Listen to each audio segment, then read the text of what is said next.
नमस्कार मित्रों, आप सभी का फिर से एक बार हार्दिक स्वागत है धर्म ज्ञान विज्ञान यूट्यूब चैनल पर। मित्रों, योगिनी एकादशी का व्रत 14 जून को बुधवार के दिन रखा जाएगा। आषाढ़ मास के कृष्ण पक्ष की एकादशी तिथि को योगिनी एकादशी कहा जाता है। इस दिन पूरे श्रद्धा भाव से भगवान विष्णु की आराधना की जाती है। यह एकादशी समस्त पापों का नाश करती है। योगिनी एकादशी के दिन किए गए कुछ विशेष उपायों से भगवान विष्णु प्रसन्न होते हैं। इन उपायों को करने से मां लक्ष्मी भी प्रसन्न होती हैं। दोस्तों, हमारे प्राचीन धर्म ग्रंथों में गाय को एक अत्यंत महत्वपूर्ण और पवित्र पशु माना जाता है। शास्त्रों में गाय को माता कहा गया है और समस्त देवी देवता इनका पूजन करते हैं। गौ माता के शरीर में 33 कोटि देवी देवताओं का निवास होता है। गाय एक अत्यंत पवित्र, निर्मल, शांत, निष्पाप जीव है। ऋग्वेद में इसे संसार का पालन पोषण करने वाली कामधेनु माता कहा गया है। इसके दर्शन मात्र से मनुष्य के हजारों पाप नष्ट हो जाते हैं। इसीलिए कभी इस निष्पाप गौ माता पर अत्याचार नहीं करना चाहिए। गाय को कभी मारना नहीं चाहिए और कभी उन्हें कष्ट नहीं देनी चाहिए। गाय को मारना शास्त्रों में सबसे बड़ा पाप माना गया है। दोस्तों, भगवान श्री कृष्ण को गायों से विशेष लगाव था। उन्हें गौमाता बहुत अधिक प्रिय थी। श्री कृष्ण के अनुसार गायों की सेवा करना ही सर्वश्रेष्ठ धर्म है। इससे बड़ा पुण्य का कार्य संसार में दूसरा कोई। कलयुग की भविष्यवाणी करते हुए भगवान श्री कृष्ण कहते हैं कि कलयुग में जब धर्म का लोप हो जाएगा तब मनुष्य गाय की सेवा करेंगे। मनुष्य केवल दूध के लिए ही गाय को पालेगा। दूध के लिए वह गाय को बहुत कष्ट देगा, जिसके परिणाम स्वरूप कलयुग में पाप और अधर्म उसके चरम पर होगा। कलयुग के अंत का लक्षण बताते हुए श्री कृष्ण कहते हैं, जब संसार से गाय समाप्त हो जाएंगी तब कलयुग का अंत होगा। जो मनुष्य कलयुग में भी गाय की निस्वार्थ भाव से सेवा करेगा वह सुख समृद्धि प्राप्त करेगा। जो स्त्री रसोई में बनी पहली रोटी गौ माता को खिलाएगी वह सदा सुहागिन और सौभाग्यशाली रहेगी। जो लोग अपने घर में गाय से प्राप्त पंचगव्य को घर में रखेगा उसके घर में कभी दुख दरिद्रता नहीं आएगी। दोस्तों, हमारे धर्म के सभी शास्त्रों में गाय की सेवा को ही सर्वश्रेष्ठ माना गया है। जो व्यक्ति प्रतिदिन किसी न किसी तरह से गौ माता की सेवा करता है वह सबसे अधिक पुण्यवान बन जाता है। गांव में तो मनुष्य को गाय की सेवा करने का अवसर प्राप्त होता है, लेकिन शहरों में गाय के दर्शन आसानी से नहीं हो पाते हैं। इसीलिए मनुष्य को गौशाला में जाकर गाय की सेवा करनी चाहिए अथवा गौशाला के लिए दान धर्म करने चाहिए। इसके अलावा आप अपने घर में गौ माता की मूर्ति रखकर उनकी पूजा जरूर करें। इससे भी माता कामधेनु का आशीर्वाद प्राप्त होता है। शास्त्रों में गौ माता को मां लक्ष्मी का रूप माना गया है। इसीलिए उनकी पूजा करने से दरिद्रता दूर होती है। प्राचीन काल से ही गौ माता की सेवा और संरक्षण करने की परंपरा चली आ रही है। कई ऋषि मुनि अपनी कुटिया में गायों का पालन करते थे तथा राजा महाराजा गायों का दान करते थे। गायों के दान को सबसे बड़ा दान कहा गया है। गाय का दान करने से सभी जन्मों के पाप नष्ट हो जाते हैं और मनुष्य को मोक्ष की प्राप्ति होती है। आज हम आपको गौ माता के संबंध में बहुत ही महत्वपूर्ण बातें बताने जा रहे हैं। गाय की पूजा कैसे करनी चाहिए, गाय को कौन सी चीजें खिलाने से कौन सा फल मिलता है तथा गाय के किस अंग को स्पर्श करने से दरिद्रता दूर होती है आदि के बारे में हमारे शास्त्रों में बहुत ही महत्वपूर्ण ज्ञान दिया गया है। हमारी अत्यंत पूजनीय गौमाता के बारे में आप सभी को यह बातें अवश्य जान लेनी चाहिए। इससे आपके जीवन के सभी प्रकार के कष्ट दूर होंगे। दोस्तों, कई बार महिलाएं जाने अनजाने में गाय को कुछ चीजें खिला देती हैं, जिससे मां लक्ष्मी क्रोधित हो जाती है। शास्त्रों में कहा गया है कि यह चीजें गाय को कभी नहीं खिलानी चाहिए। इससे मनुष्य के जीवन में दुर्भाग्य आता है और उसे किसी भी कार्य में सफलता नहीं मिलती है। तो चलिए जान लेते हैं।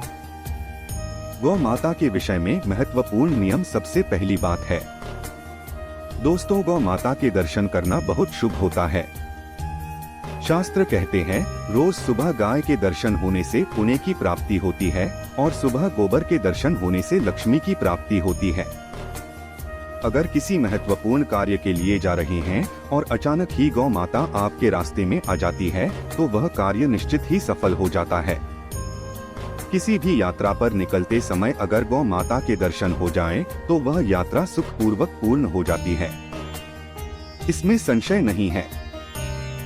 ज्योतिष शास्त्र के अनुसार अगर कुंडली में यदि पितृ दोष होता है तो अन्य उपायों के साथ साथ गौ माता को प्रतिदिन रोटी और घास खिलाने से लाभ होता है और पितृ दोष से मुक्ति मिलती है।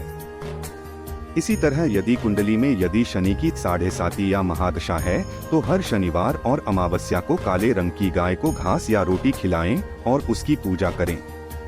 इससे शनि दोष कम होता है। गोमूत्र यानी कि गाय का मूत्र बहुत ही उपयोगी, पवित्र और स्वास्थ्य की दृष्टि से अत्यंत हितकारी होता है। आध्यात्मिक दृष्टि से तो गौमूत्र का महत्व है ही, साथ ही वैज्ञानिक और स्वास्थ्य की दृष्टि से भी गौमूत्र के बहुत से लाभ बताए गए हैं। गोमूत्र में बहुत से खनिज पदार्थ और स्वास्थ्यवर्धक तत्व होते हैं जो हमारे शरीर की शुद्धि करते हैं और बहुत से रोगों से भी बचाते हैं। साथ ही गोमूत्र छिड़कने से वातावरण में शुद्धता और पवित्रता व्याप्त हो जाती है। इसीलिए हमारे शास्त्रों में शरीर को निरोगी रखने के लिए प्रतिदिन गोमूत्र का सेवन करने तथा घर में गोमूत्र छिड़कने के लिए कहा गया है। कुंडली में शुक्र ग्रह की स्थिति को मजबूत करने के लिए ज्योतिष शास्त्र के अनुसार सुबह के भोजन में सबसे पहली रोटी निकालकर एक सफेद गाय को खिलाना शुभ माना जाता है। अगर आपकी कुंडली में बुध ग्रह कमजोर है या आपको किसी कारण इसके दुष्प्रभाव झेलने पड़ रहे हैं तो हर बुधवार के दिन गाय को हरा चारा खिलाना शुरू कर दें। इससे बुध से जुड़े दुष्प्रभाव दूर होंगे और आपको तमाम समस्याओं का हल मिल जाएगा। अगर कुंडली में मंगल दोष है जिसके कारण आपके जीवन में कई तरह की परेशानियां हैं तो लाल रंग की गाय की सेवा करें।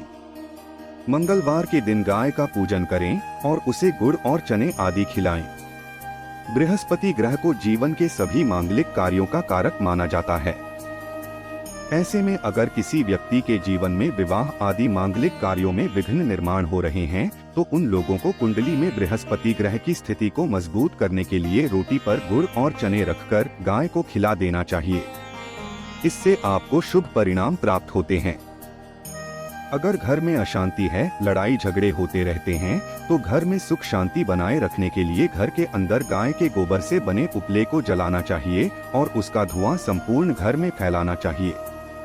इससे घर की नकारात्मक ऊर्जा नष्ट होती है और सकारात्मक ऊर्जा में वृद्धि होती है। गाय के दूध, दही, घी, गोबर और गौमूत्र से बनने वाले मिश्रण को पंचगव्य कहते हैं।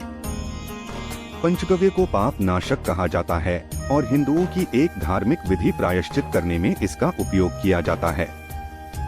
पंचगव्य को बनाने वाली सभी वस्तुएं अत्यंत उपयोगी होती हैं, जो स्वास्थ्य के लिए लाभदायक तो है ही, साथ ही औषधीय गुणों से भी भरपूर है। दोस्तों, अगर आपके द्वार पर गौ माता आती है, उसे बिना रोटी खिलाए जाने मत देना, नहीं तो आपको दुर्भाग्य का सामना करना पड़ेगा, क्योंकि जिसके द्वार से गाय बिना कुछ प्राप्त किए लौट जाती है उसके घर से लक्ष्मी भी चली जाती है। प्रत्येक स्त्री को प्रतिदिन गाय के लिए एक रोटी बनानी चाहिए और प्रेम से गौ माता को खिलानी चाहिए।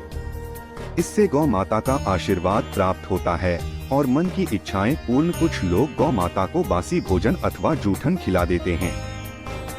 इसे शास्त्रों में पाप माना गया है और किसी अन्य पशुओं को खिला सकते हैं, लेकिन गाय को कभी जूठन नहीं खिलाना चाहिए। भूख के कारण गौ माता उस अन्य को ग्रहण तो कर लेती है, लेकिन इसका पाप उस व्यक्ति को लगता है जो गौ माता को ऐसा बासी भोजन खिलाता है। एक शाकाहारी और पवित्र पशु है, इसीलिए गाय के भोजन में कभी मांस, अंडे आदि चीजें नहीं डालनी चाहिए। ऐसा करने से महापाप लगता है। यदि आपकी कुंडली में चंद्र दोष है और जिसके कारण लगातार परेशानी उठानी पड़ रही है, तो आप ये एक उपाय जरूर करें। आप रोटी पर सफेद मक्खन, नमक और घी लगाकर गौ माता को खिला दें। यदि शनि दोष है तो आटे में थोड़े काले तिल मिलाकर रोटी बनाकर गौ माता को खिला दें। इससे शनि दोष समाप्त होता है। मंगल दोष को दूर करने के लिए रोटी पर हल्दी लगाकर गाय को खिलाना चाहिए। अगर घर में धन की समस्या है तो गुरुवार के दिन गाय को केले का फल खिलाना चाहिए। इससे दरिद्रता दूर होती है। दोस्तों, गौ माता के पीठ पर एक उभरा हुआ कुबड़ होता है। उसको कुबड़ में सूर्य केतु नाड़ी होती है। जब भी आपके द्वार पर गौमाता पधारे, आप इसको कुबड़ को एक बार जरूर स्पर्श करें। इससे आपके जीवन से सभी दुखों का अंत होगा और धन संपत्ति की प्राप्ति होगी। शास्त्रों में कहा गया है, जो मनुष्य तन मन धन से गौ माता की सेवा करता है, वह मृत्यु के बाद वैतरणी नदी को गौ माता की पूंछ पकड़कर मार कर लेता है। उस व्यक्ति की अकाल मृत्यु नहीं होती है और उसे मोक्ष की प्राप्ति होती है।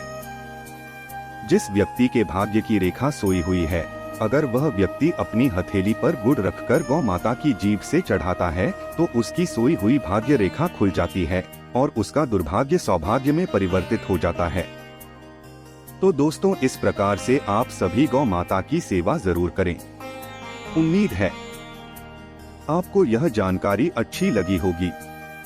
वीडियो को लाइक जरूर करें और कमेंट में जय गौ माता और जय श्री कृष्ण जरूर लिखें।